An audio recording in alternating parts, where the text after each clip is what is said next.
While meteorologist Audrey Pentecost is in the studio tracking this storm, we turn to team coverage with meteorologist Tom Kippen. Tom, how's it looking out there?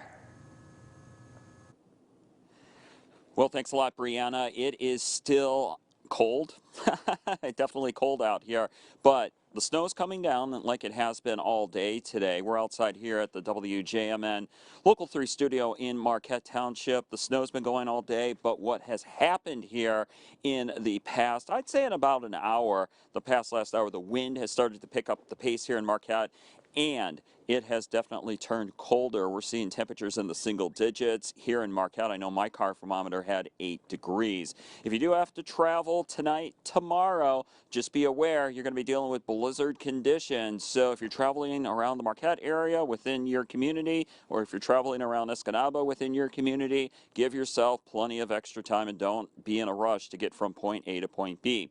If you are going to be doing a longer travel across the UP, be prepared for blizzard-like conditions and make sure you have a winter survival kit such as some snacks, car charger, jumper cables, and blankets to keep you warm just in case you do become stranded. Also, 906 Weather Watchers page. If you want to check it out on Facebook, feel free to join. We'd love to have you join and send in your photos of this snowstorm blizzard across upper Michigan. We'd love to show them off during WJMN Local 3 News. Meteorologist Audrey Pentecost will have more on this blizzard that's moving through the UP. I know, perfect timing, coming right before Christmas. Coming up in your full weather forecast in just a bit. Brianna, we'll send it back to you in the warmer studio. Back to you.